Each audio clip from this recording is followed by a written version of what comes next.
Start on our site just to click over to Nomics, then we'll rock and roll.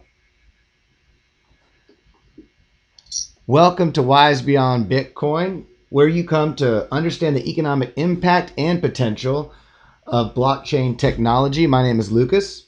My name is Ryan. I'm Jacob. And welcome to our Monday live stream. We've got a lot of wonderful information to talk about. Some great things happening in the world of blockchain and cryptocurrency. So without further ado, we like to start things off with a little bit of a market recap and see what's going on live right now, today, this moment, this week, this moon day. Bada bing, bada boom. Our site's still under edits, but a great hub for so many links and resources around the crypto community. Boom. Yeah. I know, broadly speaking, it's not the best day for crypto markets, but there are some standout movers and shakers. Well, these are the great days for opportunities. You know, Right. Absolutely. But as you were mentioning earlier, if we look at, there are some of them like, whoa, let's look at right, maybe some of the top cryptos by market cap. If we look at that, then it looks kind of bloody, right? However, if you look at certain cryptos, which we've now I don't know what's going on with Titan Swap, so I'm just going to say right now, after everything that happened, I'm kind of wary about whatever. I looked into this because I wasn't sure. I'm pretty sure Titan Swap's not connected to Titan, the stablecoin. Really? This is something else. Oh, wait. This is not the... that was Iron Finance, remember? And we can look it up later. And you can okay, we'll look it up. So this but is... I'm pretty sure that's different. Thank you. I need to look into it. I just saw Titan. There's so many cryptos. I haven't looked into that yet, so good call. Okay.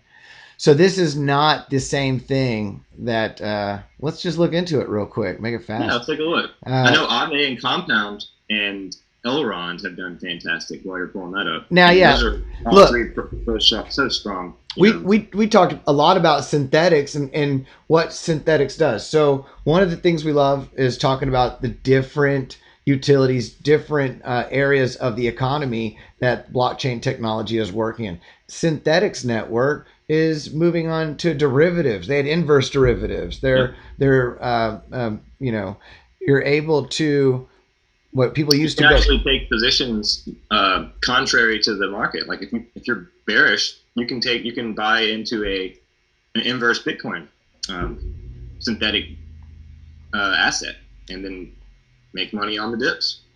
All done through smart contracts, no intermediaries, no, oh, I'm sorry, the day's over. Oh, I'm sorry. Right. And it's amazing that allows people that kind of liberty and freedom to just be able to just experiment. Now, this is none of this that we're saying is financial advice. This is all educational information. And a lot of this stuff, there's a high risk to everything in crypto. There's some are blue chips to red chips, but there's definitely risk because we're talking about a brand new technology, a brand new way of communicating, and people are learning. We're figuring out what works and what doesn't, and so it's through these failures on some of these ecosystems that we're getting stronger coded projects because they're able to say, oh, okay, well, to prevent that from happening, that rug pull, then let's implement this protocol. So, but yeah, you mentioned Aave, Compound, even Cosmos, Elrond. These are we talk about a lot about these. These are some of the definitely I would put a lot of these in the blue chip category of crypto. Yes, that's right. Oh yeah, top especially Aave and the Graph, the Graph and Algorand. So, really, there are many projects in crypto right now that are doing fine, doing well. I did want to look real quick into what you were saying because why not? We all just kind of learn together on this. Now, where is there? Check out Titan Swap dot .org. On it. .org. Boom. It's a seamless cross-chain token swap. They have automated liquidity mining. So yeah, it's definitely different from Iron Finance and their Titan stablecoin. That's what it was. Thank you. I remember exactly now. Yes. Okay, thank This you. might be worth looking at, taking an eye on, putting an eye on. It's I like that they're using a layer 2 solution, that's for sure. and I like that percentage breakdown. Yeah.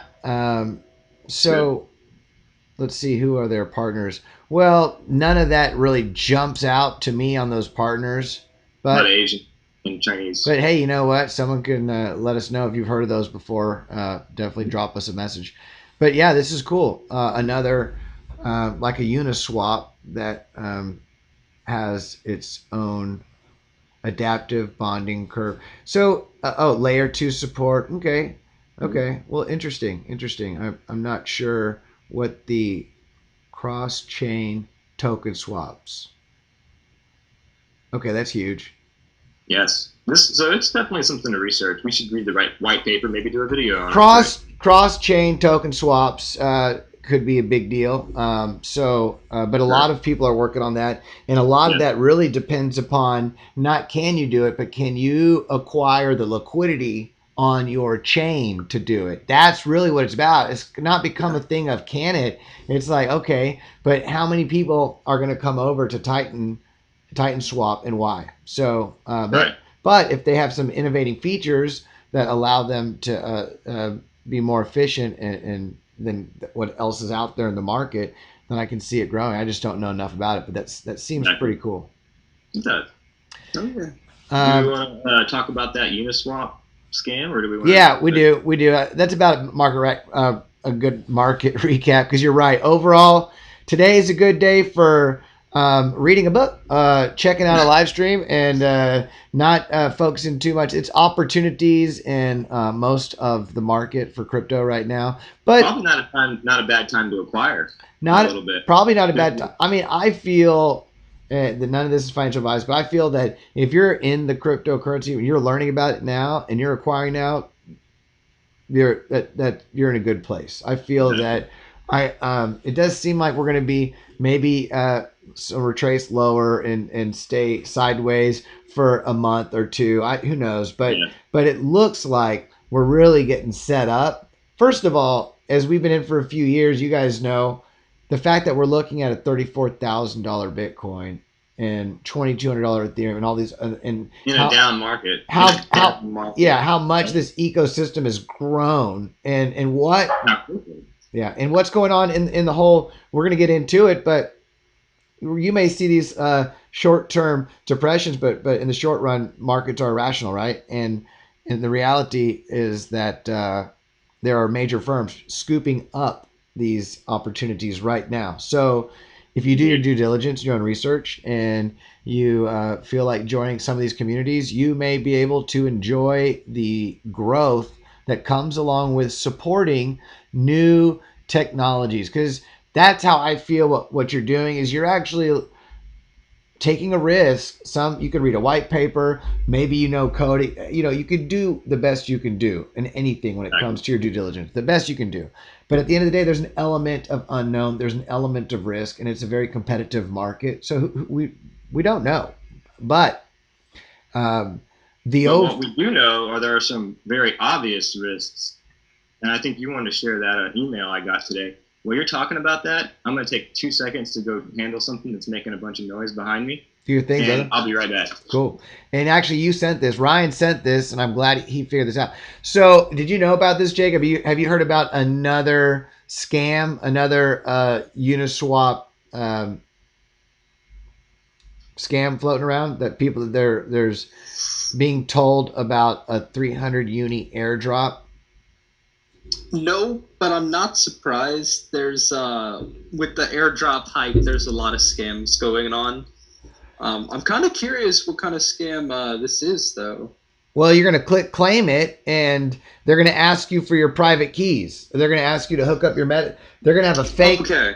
They'll have a fake MetaMask wallet pop up, and they'll ask you for your private keys or something.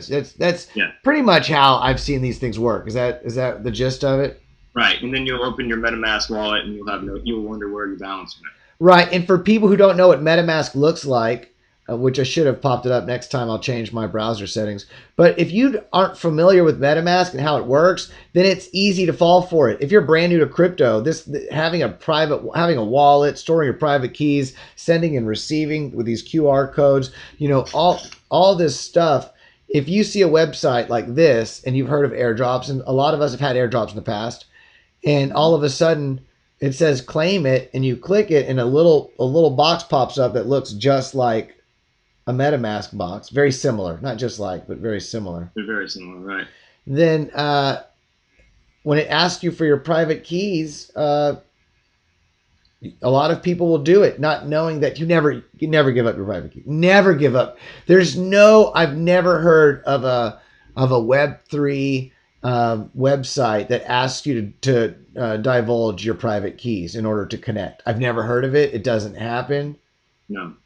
My big thing is I tell everybody, I don't care who you are, if they ask you for their private keys, immediately block them. Yeah. Delete them. If it asks for your private keys, delete it. And you know what was a big tell on this? Look at the email. The email address. It's CYGODA. It's a bunch of random numbers or letters. Rather. Where is that? Where is your? So on the far right, you see the little icon showing the. Oh yeah. There it is. Yeah, it's got the email. Uniswap, Binance Smart Chain DEX by. Yeah, always look at the website and the email, because there's always gonna be some slight nuance that makes it stand out. I mean, Sig Dovai, yeah, whatever. That's all right. So be wary. Let your friends and family know. Not to get. There have been some tragic things that have happened to people with these, and so knowledge is power. Yeah. Yeah, exactly. Let's move on to Bitcoin's weekend price bounce fades even as exchange balances drop, which exchange balances dropping usually is a bullish sign. Is that right? That's right. Yeah, there's less money available or less Bitcoin available to be sold. And yet, probably because there's the retail market doesn't have as much influence as the commercial market when it comes to buying this stuff. So if they can outsell retail, then they can temporarily depress the prices easily. Yes. Well, if you scroll down in that article, there's also another little explanation, and it's suggesting that the dollar strengthening over the last couple of weeks has kind of put downward pressure on Bitcoin, because Bitcoin's been moving in an inverse relationship with the dollar. Sure. Just like gold as well, inflation hedges, right? But as the dollar strengthens, an inflation hedge starts to become less attractive. So the idea here is that we need further weakness in the dollar index to kind of lay the foundation for the next push up in Bitcoin.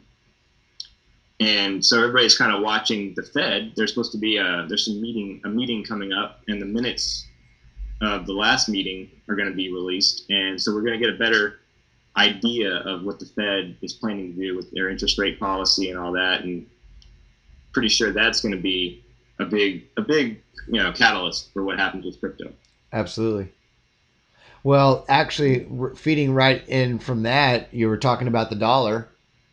Yeah, this is a good article. It shows if you scroll down to the section where it says, since the hawkish tilt of the Fed in June, the dollar has been increasingly sensitive to the strength of domestic data, while emerging markets and developing market peers still battle COVID. So the idea here is that there was some data coming out about the unemployment rate was not budging, labor force participation wasn't looking so good, and so there's various things that were showing kind of weakness or slack in the economy, even while we've had inflation happening and picking up. So and the Fed's been saying, well, we're talking about raising interest rates to deal with this inflation, and that's kind of spooked the market. So that kind of explains why the dollar strengthens in the last couple of weeks. It's traders trying to price in that the expectation of a coming rate hike. But we're gonna get more kind of guidance and detail from the Fed in the next few days, and they're gonna kind of give us a better idea of when that rate hike is going to happen. The idea being they're trying to reassure people to say, hey, look, the labor markets have to look better, various other metrics have to look better before we raise rates. And if they don't, they're basically saying they're going to tolerate, inflation at 5-6%. Well, that's going to be really good for crypto. And this is all great for crypto. So, but a strengthening dollar at the moment would also, like you said from the last article, lead to why Bitcoin is taking a slight a pause. Really just a slight pause, especially for many people who aren't aware of how digital finance, DeFi, decentralized finance, and the cryptocurrency markets work. But you can walk out of Bitcoin right into a stable coin on all the exchanges that are out there. You can go right it. You can really just walk in and out from many digital assets at any point in time that you like. So if you see an opportunity if you're a trader, which I'm not, I don't recommend trading. I'm more into the long term, do your due diligence, and then kind of like join some projects that you feel have value and offer potential for the future, and just kind of stay abreast of those changes. But if you're into that trading aspect, you can see why a strengthening dollar would have an impact right now on for sure dropping be over. a good, and it would go along with the sell-off we're seeing in the last few weeks. Totally. Ooh. This is a good article here. Yeah. So Jacob, you're gonna like this. And, Nice. And so how the great Bitcoin miner migration has impacted the market. Okay. All right. So Ryan, do your thing, brother. All right. So yeah, miners are, we all know China's been increasing the regulation and talking about banning Bitcoin and taking a more kind of activist role at pushing the mining out of their country. So the miners are following suit, and they're leaving. They're packing up. They're leaving. A lot of them are coming to the United States. They're also going to other places. This article focuses on what's happening with mining difficulty, which has dropped according to this article, 27.9%. Essentially pushing the difficulty window back to what was observed during 2016.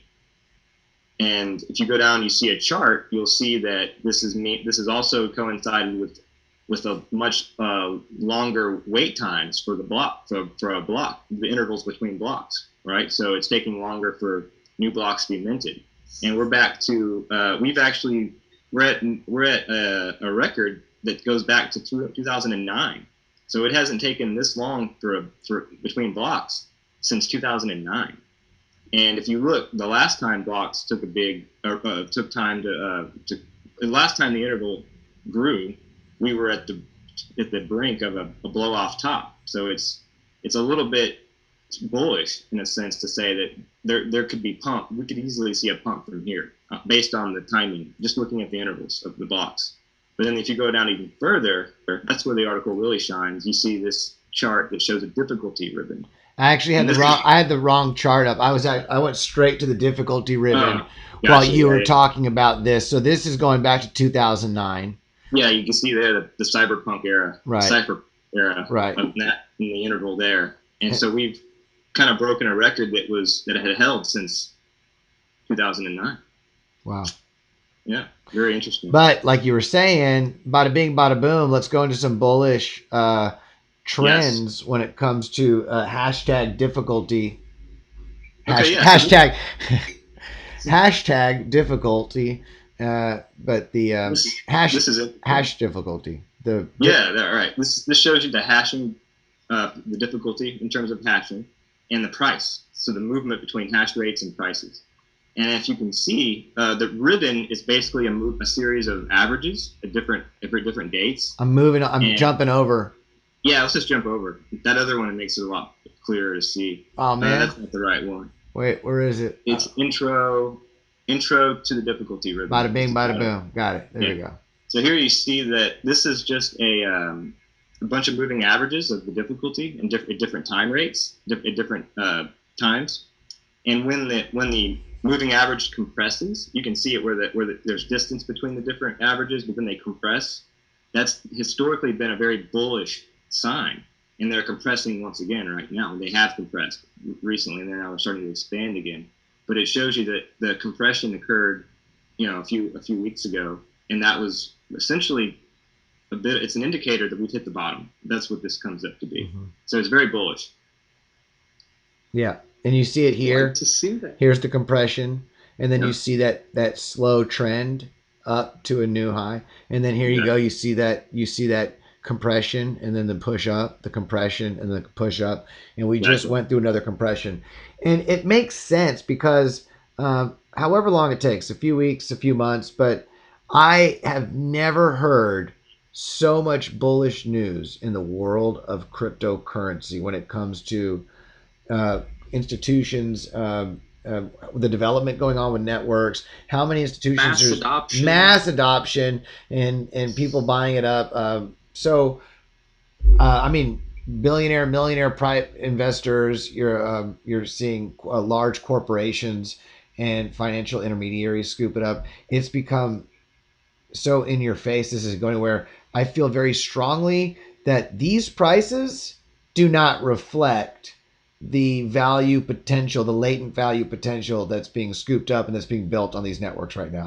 I That's true, because what's the old theory is that prices they're discounted to reflect the future value of something, whether it's a stock or a security or whatever.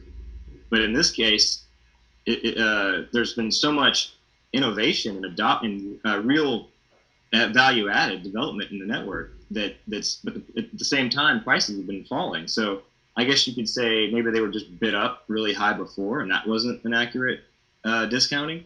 And now they are truly, better price. But it's arguable, that we might. I feel like the other is probably the more accurate idea that they're undervalued, and that this is an historic time to pick up something that's going to be very, very sought after in the future. I feel that. I mean, I don't know that the price. I mean, clearly PayPal, Grayscale. You look at everything going on around the world. This is just beginning. Visa, right. Settling in. They're already looking at working with Center, settling in USDC as their stablecoin of choice on the Ethereum network.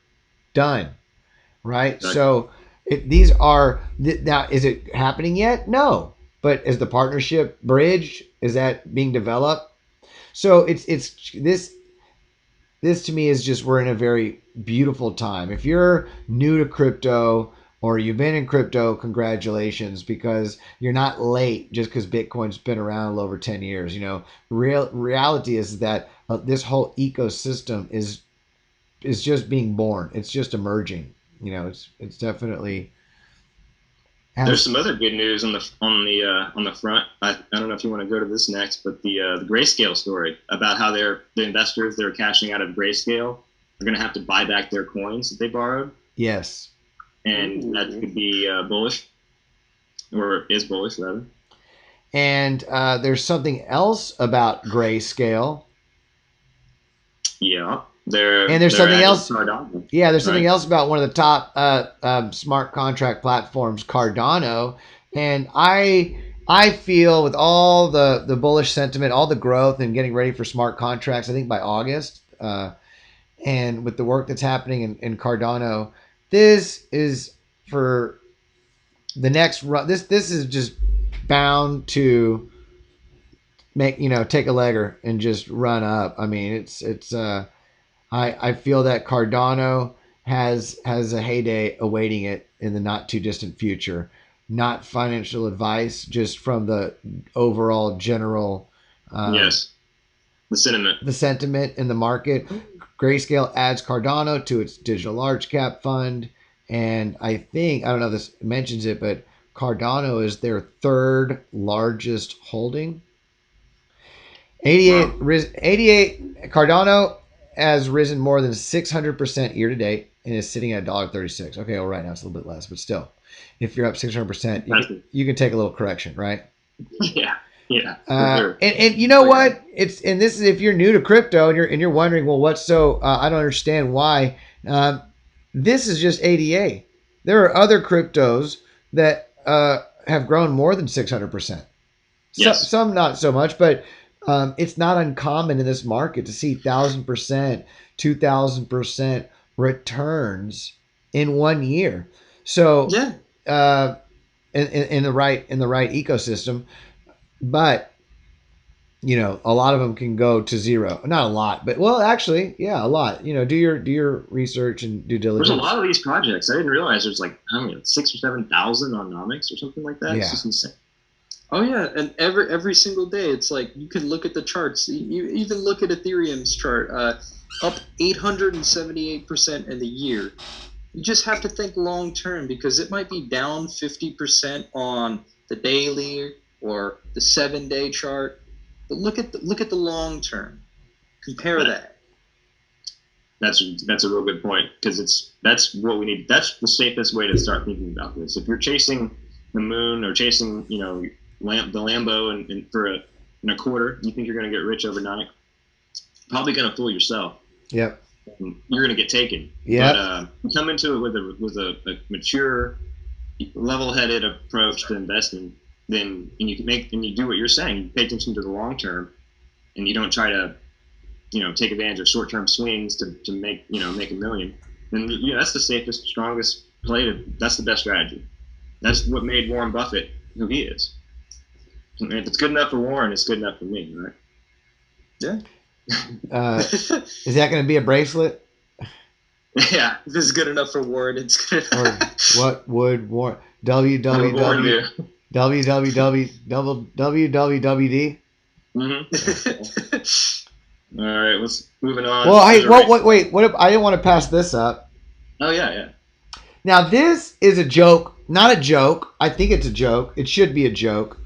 There's an article that talks about Russian hackers allegedly demanding $70 million, right, from 200 U.S. firms.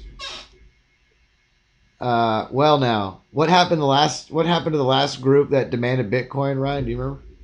I want to say it's the same group, isn't it? The same? No, they got. Am I wrong about that? No, I thought the group got busted. I know they got their Bitcoin seized. What was that pipeline? You keep talking. I'm gonna look something up. I thought the group got. Well, if they got their Bitcoin seized and that was it, and then they just lost everything that they thought. But yeah. How you're a hacker, right? And you ask to get paid out in a public ledger. Yeah, it's like, why don't you just say straight up, give me this much in Monero, like give me this much in Tornado Cash or whatever, Yeah. I don't know, something. If you're a hacker, you got to know a little bit about. If you're demanding crypto, at least maybe it's a blank wallet address that they're using not for Bitcoin. Right. No, that's true. It's in Bitcoin. Yeah, that's a good point. That's it. Yeah, that's Ethereum based. But so maybe they're going to wrap it. They want wrap Bitcoin. They're going to go through the REN, a centralized protocol to wrap it, because I don't think there's any decentralized wrapping service yet. That's true. Except for that's what ChainX on the Polkadot network is building out. They're working on being a decentralized bridge for Bitcoin into DeFi, which I freaking really love that. Amazing. I think that's neat. Amazing. But there's other things. Yeah, I'm not able to figure out if that's the same group or not. So I'm just going to assume maybe not. But I thought the name was the same. Maybe I'm wrong. Well, I just think it's funny that people are demanding Bitcoin. Yeah, hilarious. Like, come on, man, come on. And it's an Austin Powers thing, right? For the people at home who don't know, a public ledger is something that's viewable to everybody. So even if they did get the Bitcoin, you could see the address of who has the Bitcoin, where was it sent, and from there they could easily just say, okay, well it's on an exchange, not a private wallet. Let's seize their money. Yeah, that'd be simple. Yeah. Or if it's on a private wallet, you can follow every transaction that goes from there. I mean, it's like you said, it's an open. How blockchain technology works, what allows us to transcend institutions that we've built, like we used to have banks, right, to store money, and then people would come in and they would blow it up with dynamite and they would take the gold out of it. Well, now they can't do that, right, because a lot of it's in the computer system, right? It's on ledgers. They can't, maybe get some cash out of a local branch, but there's a lot of it that we have stored on servers, and it can get hacked instead. So blockchain technology is a way to we no longer need a lot of those security checks that we used to prevent fraud, to prevent malfeasance, to prevent counterfeit. I mean, no one talks about that. One of the many pink elephants, but all the economic waste that comes through counterfeit money, counterfeit all over the world. There's counterfeit money. This is completely eradicated. Like, it's completely all of the institutions that you have to fight counterfeiting, all of those jobs, all of those people, all of the money that's lost from others because of the purchasing power from other people, counterfeiting money. Yeah. All of it's resolved. It's done. So, and that's just one. Also storing it. You don't have to worry about having an institution in charge of storage, which is what a lot of these banks historically, if you look at what banks have historically done, that's what they've done. They've been a place to hold and secure your assets, and people have needed that to prevent them from being stolen, robbed, and save us. Because you wouldn't want to keep your assets in your home where people could just come and take it. But now it's completely it's a revolution and evolution in technology, and allows us to grow. Because as you know, while it may seem bleak if you're in the job of counterfeit, you're like, well, I don't want to lose my job because I've been doing this for 10 years. I've been doing this for 15 years. I catch counterfeiters. I'm the best counterfeiter catcher, and I don't want to see this new technology because I don't want to lose my job. It's like, just let it go, buddy. You did a great job. Thank you for all your service, and let the world move on, because it's going to, and it's going to allow all those people that would have had to spend their time counterfeiting or working to prevent counterfeiting. Now they can go out and find a new job, do something else, a new labor of love, something else that they can add value to the market and to contribute to others. It's not overall, when we talk about the benefits of creative destruction, the potential of blockchain. Yeah, some people may no longer be needed in the same capacity they were, and that hurts. Everyone likes to feel like they have a purpose and a need, but the amount of growth that we're allowed for in moving forward by letting some of those jobs go away. It's like we're all better off having cars, even though the horse and buggy industry is virtually obsolete. You can go on a romantic horse and buggy ride downtown somewhere, one night if you want for a little. But I mean, like, needing to get in a horse and buggy to go from New York to California. Thankfully, we don't need that anymore. You can get your family, have an air-conditioned ride with, music and other stuff. So, no one dies. People aren't falling over, dying of dysentery and heat stroke. It's a net win. It's a net win. Thank you. That's what I was trying to say. That's what I was getting at. Here's some more good news. You want to talk about the U.S. topping the charts, or do you want to talk? Oh, yeah. Well, let's just jump on this real quick because I had it. Okay, we're here. Ether Lite. So a lot of people are waiting for Ethereum 2.0 staking to come about, and there's other smart contract platforms like Cardano that are proof of stake and that have high stake ratios right now. But what is this? You're saying it's a hard fork? It's a hard fork, and it's just debuted. It's performing pretty well. But that doesn't mean past performance is no guarantee. So we're not endorsing this, but it's moved quite a bit. I think 300% is what it says last week. And what it is, it's a already existing proof of stake version of Ethereum. Exactly. That's what it is. It's a hard fork that's already moved to proof of stake. They're saying, look, we're not going to wait for the main ETH 2.0 to roll out all the stuff it needs to do to move that whole network to proof of stake. We can literally do a hard fork right now, and with, I haven't read the white paper yet, but with these adaptations to the code, we can create a proof of stake consensus model that people can use and lower gas fees, and is ready right now. They're staking staking features, faster transaction speeds, low gas fees, and there's network governance for token holders. So this seems Very this cool. could be something to take a look at. This is something that definitely something to take a look at. Well, Bitcoin Cash is something to take a look at. It's been a payment use of people have been using. I know people who have been swearing by it as one of the best transactional point of sale cryptocurrencies Right. for last. And when you look at how high the fees can be and how slow the network can be, how many confirmations it takes for Bitcoin and other networks, it makes sense to have something like that. So Etherlight is definitely something to look at. That's pretty cool. That's a good find. I'd be interesting to see. And if you think about it, it's kind of like Ethereum's most. It's their most competitive um, uh, uh, um, fork or child in this proof of stake ecosystem that you have. You know, like Cardano, Polkadot, and Solana, Harmony One. I mean, there's a lot of smart contract platforms that are proof of stake that are trying to save on gas fees. So this will be a great um, place for the Ethereum chain to jump on in there, the network. Uh, Made me think for a second. I just saw something. Where was that? Where was that on here? Shucks. Uh, it'll come back to me. It'll come back to me. Where are we at? Where are we at next? Well, there was a report that's worth looking at that the U.S. It puts the Oh, U.S. at wait. the top of the. Hold on, Okay. before I forget. Yeah. Ethereum Classic. Yes. What do you guys think about Ethereum Classic? Talk to me. Jacob. I'll be honest.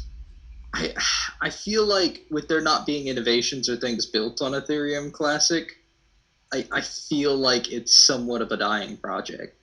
That's just my opinion. It's good. That's a good opinion. I mean, it's good to have opinions and think about stuff. I don't know enough about it either.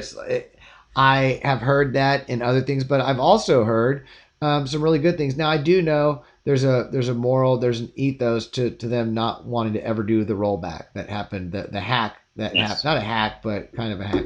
The issue that happened a long time ago with Ethereum, where they rolled it back to return people their funds. And so to say, well, no, rolling it back is not blockchain. That's a centralized, manipulated system, and they're trying to keep it in that purest sense. There's a value in that I can see. But what's interesting, the reason I brought this up is because everything is moving to proof of stake pretty soon, right? Yeah. Right. Okay. What do you think all those miners are going to want to do? They're going to want to secure the network and stake. I'm saying a lot of the once mining is obsolete is what I'm saying. Once mining is obsolete, a lot of the hash power is already being moved over, and Ethereum Classic has seen a surge because I see where you're coming from. It's actually maintaining the only proof of work original chain, so a lot of those, it's going to get a lot of hashing power, and I heard there might be some stuff going on. Who knows? It could be a sleeper. Okay. I don't know. Well, let's take a closer look. It's definitely asleep. From what I've heard, it's definitely asleep. Like there hasn't been a lot of stuff going on, development, so it could be a coma. I don't know. I don't want to offend or it could just be a hibernation. We'll find out. What was the next one you were about to talk about? It's a CoinDesk article, new report. It starts in the center of your screen to the left. Yeah, boom. The U.S. is leading a list of the top countries that are ready for crypto, and most of this is focusing on the number of ATMs per capita. Okay. And we lead the world on that, and the U.S. leads the world on that. Wow. It also is discussing. It doesn't talk too much about the legal system. It's kind of like a baseline. If you clear the baseline, you're okay. The baseline is it legal to own crypto, and is it illegal for it to be used in the banks? So can you get into crypto through your bank? And in both of those metrics, the U.S. Meets the standard. So based on that thin criteria, which doesn't talk about taxes or any other regulatory issues, we have the U.S. is leading the world.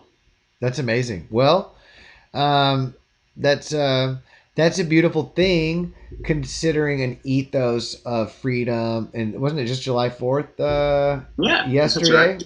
for those? Yeah, And for those who are into celebrating freedom and liberation on whatever day you like to celebrate it in whatever manner you think it comes, I would say that the freer society will definitely pave the way in crypto. The more free, the more liberated the people are right now will show in the policies a nation takes towards cryptocurrency and the people who hold it. Period. End of story. If the yeah, people running the nation and the countries, the ethos themselves is like that Wild West, make your own and build wealth and figure it out. That's we're in a brand new Wild West technological sector. So the more freedom you give people, you will definitely attract a lot more growth and investment yep. and Here's so another article that goes right along with this. It's the one that starts with I 650. had it. I'm ready.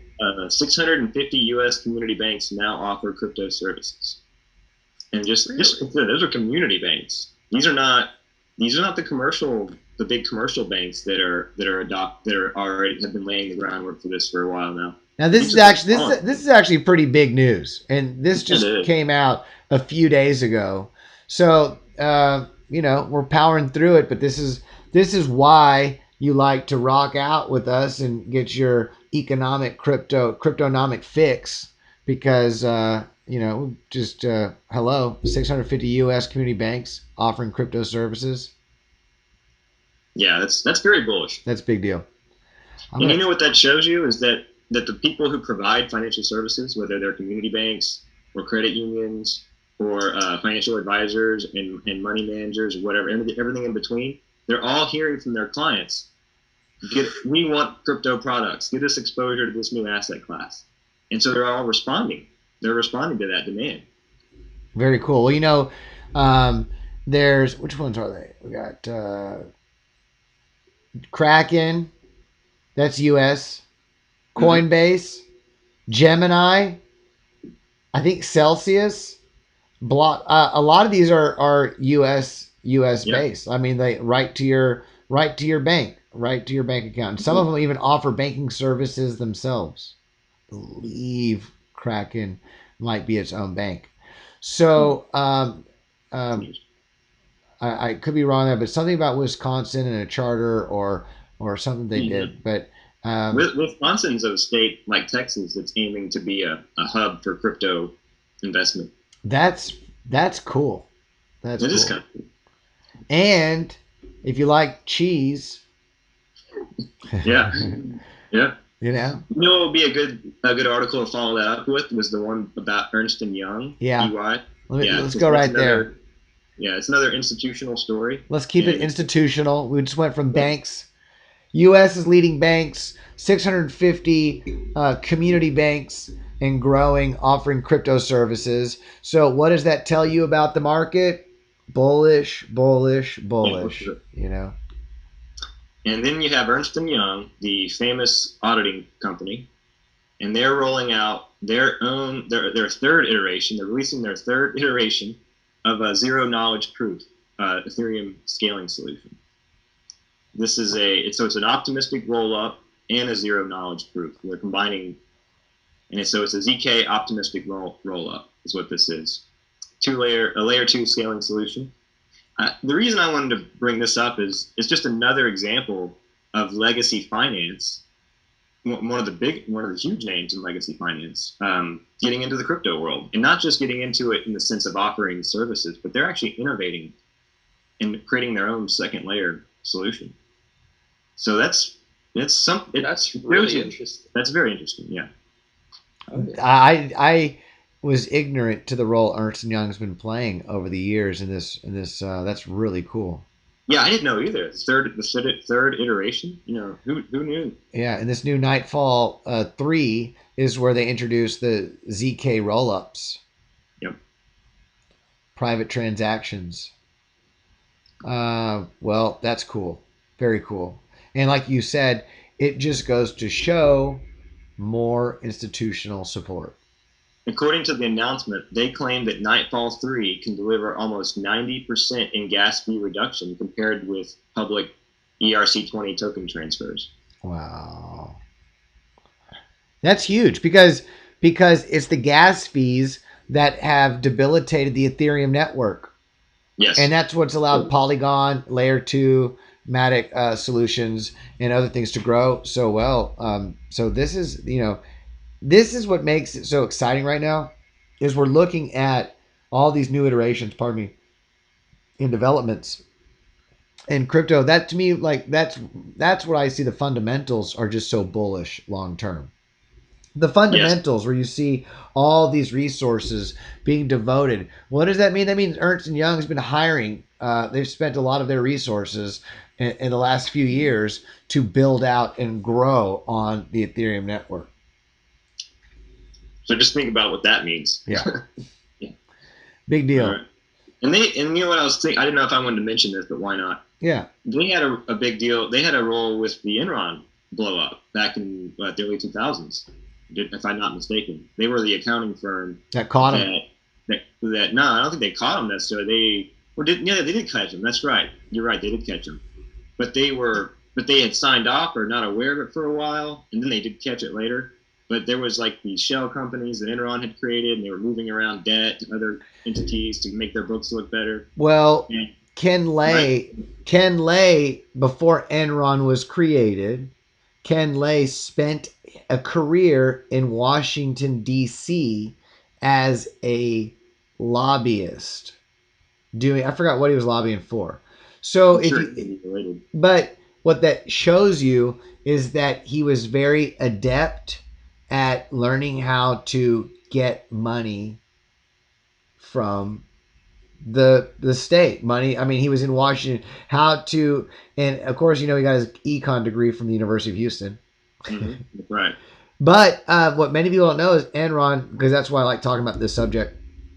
Enron was it was like an Elon Musk. It was a alternative energy company that specialized in wind farms.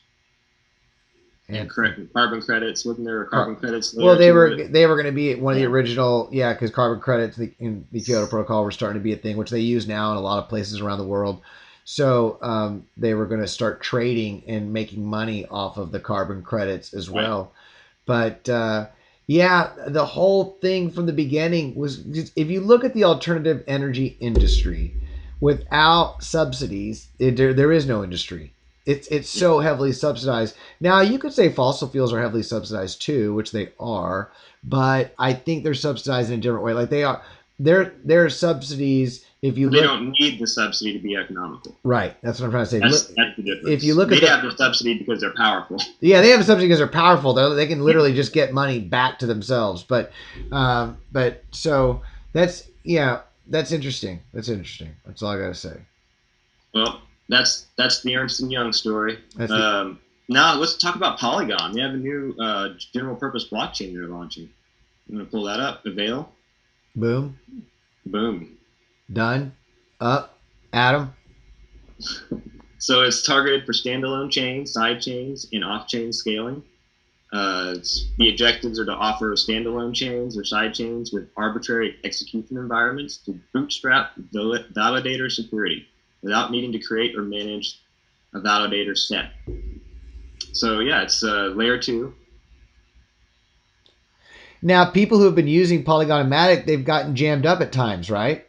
Yeah. Oh yeah. So what this is saying is that they're further developing on the Polygon network to allow for faster and less bottlenecks.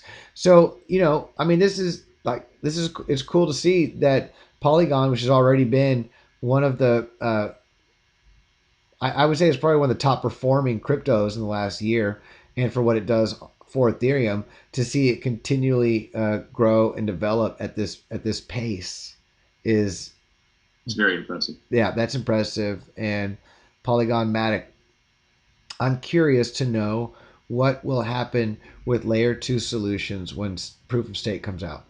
Yeah, that's a good question. That is a good question. But a part of me thinks that they're going to lose some of their market share. But then another part of me thinks that there's never going to be a true fix to this because of the fact that we haven't even onboarded a fraction of the whole of the economy yet. Right. We're just talking about reducing gas fees for the network as it is now. You're thinking big picture, brother. Yeah, but think dynamic. What happens when the whole world's on the blockchain, or when a lot of it is, right? What then? That's why I'm a huge fan of diversifying and supporting multiple communities that you think are going to provide value and be around. I remember a video with one of the top crypto YouTubers, Hashoshi, which we do list on our ambassadors. There's so many great crypto educators, but he's a developer and he's got a great YouTube channel, great channel for educating. And he said, someone asked, where do you think Ethereum versus Polkadot or Cardano in 5 years or 6 years from now? And his answer, coming from a developer's perspective, and I've been kind of slowing down and maturing my thinking in the market too over the years, but he said, I think that if they're able to roll out the developments that they want to do, that they'll still have the larger market share. But he wasn't thinking like, oh, in 5 or 6 years from now, all these projects are going to be dead and this is going to be the one. It's like, no, right. You're looking at which ones are going to have more market share. But like you said, so much adoption still has yet to take place that there's room for Matic and ETH 2.0 because it's still going to have gas fees and it's still going to need to operate on some, the consensus mechanism and the speed at which confirmations take place, and the supply and demand story doesn't stop. As the demand for these networks grows, you're going to see gas prices go back up. We're going to need ETH 3.0. That's all I'm saying. Yep.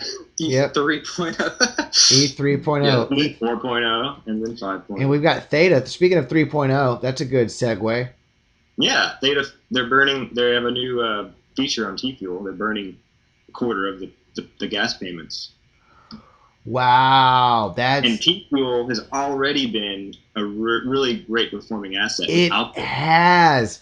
I was thinking about that earlier. When you look at, where's Theta at? Theta. There you are, 22 right now.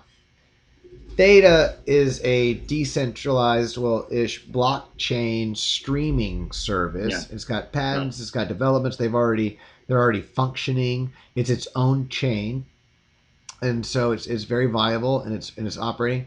But I don't know if T-Fuel's on here.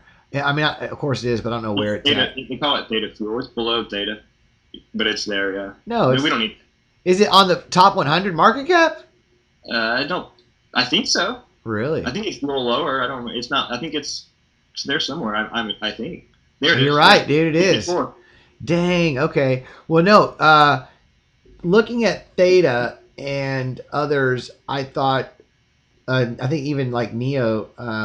The Neo Gas. I was thinking, one of the plays in crypto, definitely, instead of just looking at the chains, the gas tokens for the chains. Yeah. The thing you need to interact with. The thing that you need. And Theta Fuel has had a phenomenal year. And Theta as well. Theta has had a phenomenal year. So Theta Fuel, it's like, bada bing, bada boom. Right? I want to talk about something about Elrond real quick because it's one of them we mentioned is doing really well right now. They're actually, I don't know if you remember this, we have them listed. They actually have, what's cool about them, they have a payment. We have them listed under a gateway because they actually have where you can go. Oh, well, that's a bad gateway, so I need to fix that. That's hilarious. But they have it where you can buy directly, just like Ethereum with your Visa, your MasterCard. But it's neat to see chains that are coming up with direct. You can directly onboard into cryptocurrency right here. You don't need to go get something else, go to an exchange and flip around. Blah, blah. You can go right now and buy Elrond directly. And this is a wallet, which after I fix that link, we might be able to get one of these in there too. This is what they offer. And you, for all of your friends that use the link to buy Eagle through this application, it's a referral program. much like others that we've seen. But it's a multi-currency holding address. Look, Okay. invite your friends, share your link on WhatsApp. It's got a bunch of cool projects. Earn weekly e-gold rewards. It's a neat little ecosystem. I'm gonna look more into it, but I believe you can purchase again directly through the wallet. And anytime there's something like that allows you to directly onboard into crypto, I'm just like, take a look at it. Looks pretty cool. Elron looks like it's gonna be around for a little while. It's has a solid project, been solid, so why Indeed. not? That's worth looking at. Yeah. But let's see. We have another DeFi story here. Yeah. You see the one about drops? Yep, on it now. Altcoin Buzz article. What you got? They're combining DeFi and NFTs. You're going to be able to have wrapped NFTs and stake and engage in DeFi with. They're just bridging these worlds together. That's huge. Kind of is. That's kind of a big deal. NFTs and DeFi. Yeah. It's built on it's an modus operandi. Yeah, that's what I was going to go to right there. Read it out. What you got? It's an ETH-based layer 2. It's on Polygon. What else? Easy, fast, cost-efficient P2P transactions between two different networks. Wow. Right? Yep. Very cool. It gets talking about convert NFTs to DNFTs, or fungible ERC20 tokens, backed by liquidity pools. And then you can borrow the LP tokens and stake those to earn rewards. So yeah, I mean, this is exciting. Very cool. NFT-backed loans, yield farming. You know, it's man, this is just interesting. It's definitely an exciting project to look at. Yeah, there's going to be a lot. This reminds me of actually. I don't know if you guys are involved in with the Wise token. They had like an AMA thing that they were talking about where they were talking about doing collateralizing NFTs for loans. I think I heard something about that, but I don't. Yeah. I didn't get the I not only have. I'm waiting for Peter to talk more about it, but I know that he's got some exciting news around NFTs and Wise token that he wants to share that he's working on. Yeah, isn't there? There's some kind of innovation he's created. Some innovation. I don't know what it is. Let's not give it up. But no, I can't. Yeah, well, we don't know. We don't even know. I don't even know. I can't give it up. We know a hint. We have a hint. Have a little bit of a hint. We don't want to spoil. We don't want to spoil that for him. No, don't spoil it. Well, and it's just really cool. A lot of the stuff that's being worked on, like it's to me. What a beautiful project. We have some more videos to make on that in the future as well. But look at this. If you want to just look at the overall cryptocurrency market in general, you're going to be hard pressed to find Ethereum is the largest smart contract platform, but they're also built on they bridge to Harmony 1. They have layer 2 solution with Polygon Matic. They are on Binance Smart Chain. They're working to build on Casper Network and be one of the major tokens on their decentralized exchange. And we're going to do a video on Uniswap in the future and what decentralized exchanges can offer with locked liquidity. But one of the things that brought us to Wise Token in the very beginning, what we've loved about what the team created, is that one of our big nerdy passions in banking and money and markets is how these new frameworks can be used to automate and to truly be decentralized networks of doing financial applications. And so to see massive ownerless locked liquidity on a decentralized exchange is revolutionary. I feel that it's going to be one of the future standards of decentralized exchanges. You know, whether it's not just they locked up Ethereum, but someone else can lock up stablecoins and someone else can lock up wrapped Bitcoin. The more locked up value you have on an open network for people to come in and out of, the more value, obviously. And I'd like to elaborate on that because we were talking on a previous video about the 19th century wildcat banking era, and how in those days paper money was a coupon for gold or silver. But and that system broke down because the government changed the laws. They said, well, we're no longer going to honor that, and we're going to make it a fiat system, right? And the underlying collateral was seized, and people were left holding paper money. Well, the locked liquidity in the DeFi world is a way of backing currency or money, essentially, that takes that risk out of it. It's a political. We talk about different kinds of risks. There's inflation risks. There's all kinds of default risk, counterparty risk, but then there's this other risk called political risk. And this might not be a technical term. I'm just throwing it out there, but it's the risk that you have when the rules that govern the monetary system that you work with get arbitrarily changed, and the losses and the financial chaos that can flow from that. Well, if we have a way with blockchain and DeFi, we're creating a system that allows us to recreate backed money instead of fiat. But it's now adding another layer where we don't have to trust that the institutions or the government or some other third party is going to pull the rug on you and change the rules and essentially create a fraudulent outcome. You don't have to trust that because it's ownerless, it's audited, and it's decentralized and distributed. Nobody has control. There's not that point of control that the Fed or the government had on other systems. So this is just to say we're making commodity money great again. That's my take on that. I love it.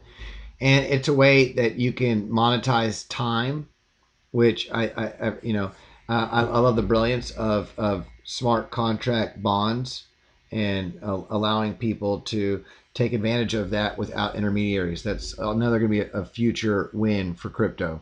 So yeah, no, I'm bullish on Wise token. We'll continue to give updates on that. I'm excited to see what they're going to be bringing with NFTs and Wise token. But they also got DeFi coming, which is going to allow people to borrow and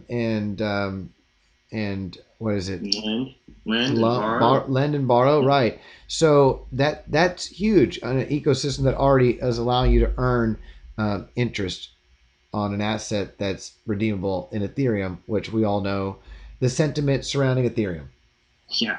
And okay, so I had this article. Did you want to pop? Well, we can save that for another time. We've already hit our mark, or do you want to go over it really fast? You can just shout something out if you want to real quick. Yeah. So this is just about the story about how the 1% of the richest people in the world are no longer spending as much money as they were.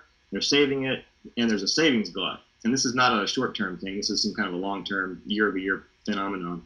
And this massive supply of savings is what's pushing down interest rates. So you've got banks awash in money, and they're not getting any money from the government holding treasury bonds. So they're pushing mortgages and all these different assets and all these different investments on people, and it's leading to, and it's pushing, and the rates of interest are so low that it's attractive to borrow. And since you're not making any money on your money, your savings isn't growing. So the working classes and the middle class people are having to take on more and more debt because they're not making money on their savings, and they're more willing to take on debt because of the fact that interest rates are so low. People will say, oh, interest rates are historically low, so get a mortgage or take out a loan or whatever. Right. So this is all to say that this massive amount of savings that the wealthiest of the wealthy have in control is pushing down interest rates and kind of leading to a situation where there's more savings and less investment. Got it. That's the outcome, or that's the conclusion. And, sure. And so the takeaway here in this article, they recommend we need to raise taxes. We even need to consider a new tax, a wealth tax. So because income taxes aren't going to get this money from the rich, we have to go and just take it directly from their wealth holdings. Oh, great. And my point of takeaway is to say no. That's not the solution. The solution is to go to the cause. Why is there so much money being churning around, sloshing around, pushing interest rates down?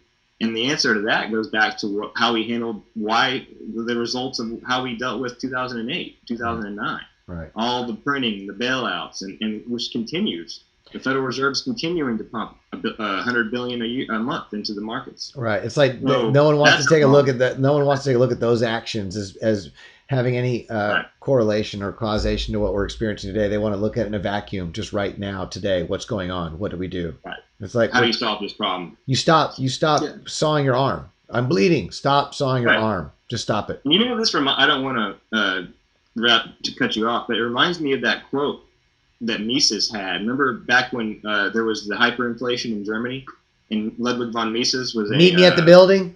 Yeah. He was working in an office. He was a journalist of some sort, or he was there. One of the finance ministers came and said, "Well, hey, you're a smart man. You're talking about money and economics. How do we stop this inflationary problem?" And he says to the guy, "Meet me at the minting and the engraving building down the street at midnight." And so the guy meets him there at midnight, and they're talking. And the guy says, "Well, what is it?" And Misa says, "Well, you hear that noise?" And it's a hum. The printers are humming from printing money. You heard a they're printing money. And Misa says, "Why not? I can tell you how to make inflation stop. Make that noise stop." And that's the exact same answer to this. How do we stop this glut of savings? Make that noise stop. But essentially, it's different because it's digital today. It's not a physical printing of money that's the problem. But it's the same idea. Yeah. We have hit the mark. We covered a lot. This has been a beautiful day. I did want to give a little shout out to Jeff, and I'm grateful for his support. But he's, in the world of NFTs, there's a lot of stuff out there, and it's good to know about the team and the project and the community and what goes on behind it. So, full disclosure, I have been communicating with him and his team and helping and learning about this project a lot. But what's really beautiful about this, that I love so much from the beginning, is the work that they do in helping others. And that this work, these NFTs that he's made, he's been working on this for 30 years. They're beautiful. And really every sale, every purchase of an NFT, a portion of that goes to a specific charity, a group to help out. So it's more than just an NFT, but they're looking to build actually an ecosystem that you can go into with these NFTs, a rich club that has a lot of neat features. So it's more than just that. It's there's a lot to learn about it. And shucks, for those of you who are new to crypto and want to see how easy and fun this kind of stuff is, we'll be making a video soon on how to download a MetaMask wallet. But there it is, browse NFTs. We have this website we have this link on our website, OpenSea.io. You go to OpenSea.io. It's one of anyone can go to OpenSea.io, and if you have an NFT, you can link up your account and you can see what NFTs are under any account. If you had someone else's Ethereum address, you could paste it right here and find out what NFTs are under that account. So OpenSea has a whole plethora of NFTs, but you can check out the Apocalypse Art Club. It's just in the beginning. They're rolling out some really neat features coming soon. But I'm just looking at this art, and it's just so much fun. I don't know if it'll play this. Look, one of them's already. Can y'all hear that? Yeah, I can. Yeah. That heartbeat. That's cool. Okay. Can you see the graphics in the background? Mm-hmm. Yeah.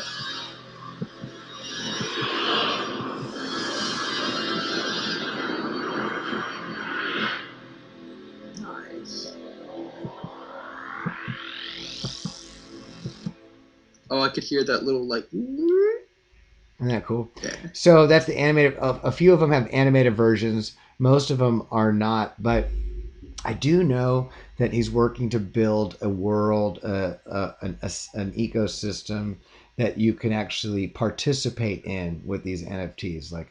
So I'm excited to see the future of this. Of course, my favorite part is how a charity is going to be supported with every transfer. I think that's so cool that being able to create these smart contracts that are used, as we've always talked about from the beginning of crypto, what of our mutual aid groups, and figuring out ways to support others directly, without having the waste and the corruption that comes with other ways of doing that. Other ways of providing relief to people, and to be able to do it directly. And so that's beautiful. So that's awesome. I think that about wraps it up. Did you guys have anything else you wanted to pop on about? No, I think I've said everything. Jacob? No, I don't think there's anything I could add. Well, I think I'm going to wrap it up and say until the next time, have a beautiful day and namaste. Thanks for spending your Monday with us. Later. And I guess hit that subscribe button, the notification button, and the like button, and all that good stuff if you like catching up on the economic impact and potential of blockchain technology. Cool. Bam, y'all.